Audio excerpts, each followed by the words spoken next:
The first debate of the 2024 presidential campaign is now history. The fallout from it is just getting started. Joining us now is Vice President Kamala Harris. Madam Vice President, thanks for being with us. CNN's John King has described a panic inside the Democratic Party right now because of President Biden's performance in tonight's debate. He's been hearing from Democratic lawmakers and others around the country. Some within your own party are wondering if President Biden should even step aside. What do you say to that? Listen, first of all, what we saw tonight is the president making a very clear contrast with Donald Trump on all of the issues that matter to the American people. Yes, there was a slow start, but it was a strong finish. And what became very clear through the course of the night is that Joe Biden is fighting on behalf of the American people, on substance, on policy, on performance. Joe Biden is extraordinarily strong. And on substance and policy and performance tonight, I mean, the president's performance tonight clearly was disappointing for his supporters. CNN is reporting Democratic lawmakers watching the debate were worried about the president's performance. One said it was a disaster. Another called it a train wreck. Those are Democrats especially worried that Biden did not punch back on Trump's lies. Listen, people can debate on style points, but ultimately this election and who is the president of the United States has to be about substance. And the contrast is clear. Look at what happened during the course of the debate. Donald Trump lied over and over and over again, as he is wont to do. He would not disavow what happened on January 6th. He would not give a clear answer on whether he would stand by the election results this November. He went back and forth about where he stands on one of the most critical issues of freedom in America, which is the right of a woman to make decisions about their own body. He has been completely ambiguous and all over the place about where he stands on that issue, despite the fact that he hand-selected 3 members of the United States Supreme Court with the intention that they would undo the protections of Roe v. Wade, and that's exactly what they did. And just 3 years ago, we commemorated the 2-year anniversary of Dobbs, wherein women across our country have been denied emergency health care, have suffered miscarriages to the point that but the president of the United States was not able to make that case to Donald Trump on the stage tonight. I mean, you debated against then Vice President Vice President Biden 4 years ago, and he was a very different person on the stage 4 years ago when you debated him. You must, I mean, that's certainly true, is it not? Anderson, the point has to be performance in terms of what a president does. A president who incites an insurrection against the Capitol. No, but I got the point that you're making about a 1.5-hour debate tonight. I'm talking about 3.5 years of performance in work that has been historic. But whether it be infrastructure, the man who we saw on the stage tonight, is that the person you see in meetings every day?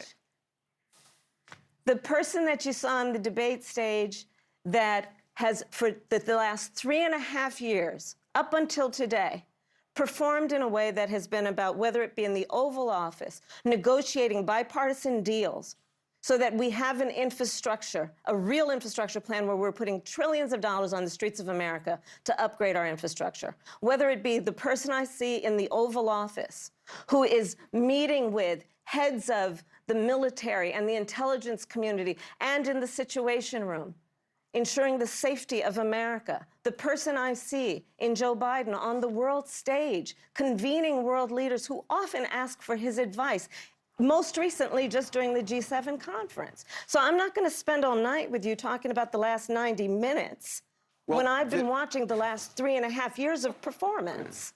But this was a debate that your campaign wanted. You pushed for this debate at this moment. Obviously, I mean, you can't honestly say, I mean, can you say that you are not concerned at all having watched the president's performance tonight?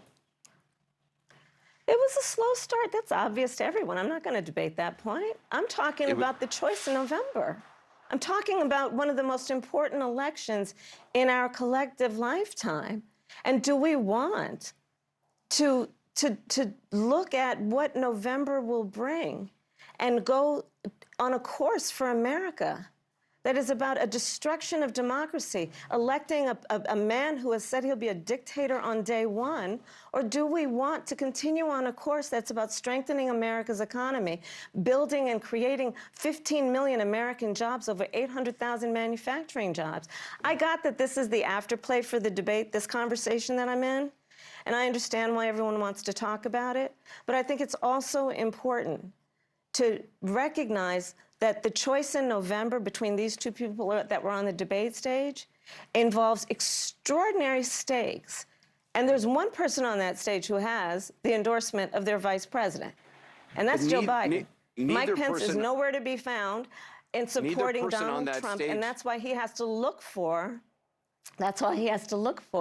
someone else to run with him who, as we know, will embolden and rubber stamp whatever he wants, because they're going to have to make a choice to not be Mike Pence and to put Donald Trump over their country. Neither person on that stage tonight made the argument as coherently as you just did. You mentioned reproductive rights. I'd like to just play that exchange that we saw tonight. Under Roe v. Wade, you have late-term abortion. You can do whatever you want, depending on the state. You can do whatever you want. We don't think that's a good thing. We think it's a radical thing. We think the Democrats are the radicals, not the Republicans. For 51 years, that was the law. 51 years, constitutional scholarship said it was the right way to go. 51 years, and it was taken away because this guy put very conservative members on the Supreme Court. He takes credit for taking it away. What's he going to do? What's he going to do, in fact, if the MAGA Republicans, he gets elected, and the MAGA Republicans control the Congress, and they pass a universal ban on abortion, period, across the board at 6 weeks or 7 or 8 or 10 weeks, something very, very conservative. Is he going to sign that bill? I'll veto it. He'll sign it. To someone who watched this debate tonight and has serious concerns about the President of the United States, what do you say to them about what they just saw? They saw they witnessed the fact that if Donald Trump were elected to be President of the United States this November, he will sign a national abortion ban. Take him at his word. He said he would when he was president before. He said if it came to his desk, he'd sign it. There's no reason to believe anything would change. A national abortion ban means that folks in New York, California, Maryland, all these other states that have protected the right of a woman to make decisions about her own body and not have her government tell her what to do will be at risk. That's what you should take away from that discussion. And just finally, Joe Biden was very clear. He will sign back back into law the protections of Roe v. Wade. The person we saw tonight, the president we saw tonight on that issues. stage, is that how he is every day? The Joe Biden that I work with every day is someone who, as I have said, has performed in a way that has been about bringing people into the Oval Office, Republicans and Democrats, to compromise in a way that is extraordinary these days because it just doesn't happen, but Joe Biden can make it happen.